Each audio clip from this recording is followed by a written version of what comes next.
MC सफाई कर्मचारी union के सदस्यों ने बुधवार को अपनी लंबे समय से लंबित मांगों को लेकर विरोध प्रदर्शन किया। विरोध का नेतृत्व भद्रवाह में यूनियन के अध्यक्ष मोहम्मद अब्बास ने किया। नगर निगम के कार्यकर्ताओं ने यूटी प्रशासन के खिलाफ नारेबाजी की। लंबे समय से लंबित मांगों को पूरा करने और सफाई कर्मियों को नियमित करने को लेकर विरोध प्रदर्शन किया। श्रमिकों द्वारा रखी गई मांगों में प्राथमिक मांगे भी शामिल है। बीएमसी के तहत 7 या अधिक वर्षों से काम कर रहे श्रमिकों का नियमितीकरण और छुट्टियों की मंजूरी हम बहुत ही वास्तविक मांगे उठा रहे हैं। ऐसे कर्मचारी हैं जो पिछले 7 साल से 13 साल से काम कर रहे हैं, फिर भी उनकी सेवाओं को नियमित नहीं किया गया है। इसका कारण क्या है? बीएमसी के अनुसार 7 वर्षों के बाद सेवाओं को नियमित किया जाना चाहिए। सफाई कर्मचारी संघ के सदस्य साजिद मलिक ने सवाल किया। सफाई कर्मचारी यूनियन के अध्यक्ष मोहम्मद अब्बास ने कहा कि जब तक उनकी मांगे पूरी नहीं हो जाती, कर्मचारी हड़ताल वापस नहीं लेंगे। सारी मीडिया का शुक्रिया अदा करता हूं कि जो हमारी टाइम पे हमारी बातें आगे पहुंचाती है। सर, हमारी डिमांडें सिर्फ 3 डिमांडें हैं, ज़्यादा हमने कुछ रखी नहीं है। 3 डिमांडें हैं जो कि 7 साल कवर हो चुके हैं, उनको परमानेंट कीजिएगा, और जो बचते हैं उनको जो यूटी रेट वो मिलना चाहिए। और उसके बाद हमारे 2014 में कुछ साथी परमिट हुए हैं, हर कमेटी में वो परमिट हुए हैं, तो उनको जो है पेंशन उन्होंने बंद कर दी, इसलिए हम चाहते हैं कि पेंशन उनको बढ़ाई जाए। अगर ये 3 डिमांडें हमारी पूरी जल्दी नहीं हुई तो हो सकता है आगे 2 दिन या 3 दिन के बाद हम फिर बीवी बच्चों को सड़कों पे लेने पे मजबूर ना हो जाएं। इसलिए हम गवर्नमेंट से अपील करते हैं कि अभी हम आपसे अपील ही कर रहे हैं, क्योंकि आगे फिर कोई भी आपने गलत कदम उठाया तो उसकी जिम्मेदारी जो होगी वो हमारे गवर्नर साहब की होगी।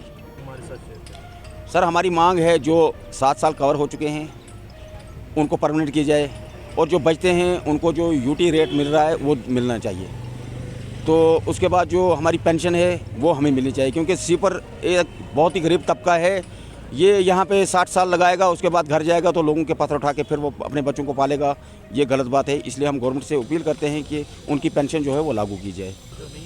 सर, मैं 2006 में लगा हूँ और 2018-8 से हमने स्ट्राइकें शुरू की हैं, और हर बार हमें सिर्फ आश्वासन दिए जाते हैं। 2014 में हमारे कुछ बंधुओं को परमानेंट किया था, 10-12 बंधुओं को, और हमें दिया था 3 महीने का टाइम कि 3 महीने के बाद हम आपका भी वो परमानेंट का ऑर्डर निकालेंगे। लेकिन 2014 से लेकर 2021 तक 7 साल गुजर गए सर, लेकिन हमारी कोई सुनवाई नहीं है।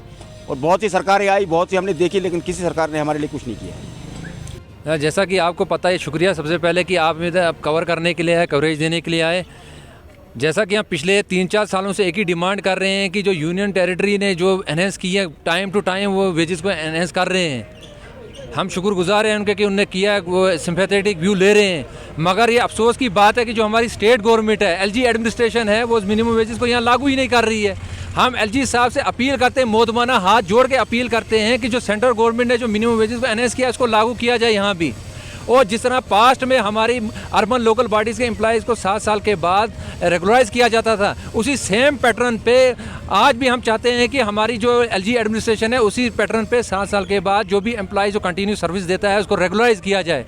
तीसरी डिमांड हमारी ये है कि जो 2010 के बाद जो भी रेगुलर एम्प्लॉइज़ लगे हैं या रेगुलराइज हो रहे हैं, उन्हें पेंशन का कोई भी बेनिफिट नहीं है। ये अफसोस का मकाम है कि अगर एक एम्प्लॉइज रेगुलर सर्विस देता है, 60 साल के बाद वो क्या करेगा? उसे दोबारा मजदूरी करनी है क्या? हम अपील करते हैं स्टेट की एलजी एडमिनिस्ट्रेशन से, जो रेगुलर एम्प्लॉइज है उसकी दोबारा पेंशन बहाल की जाए।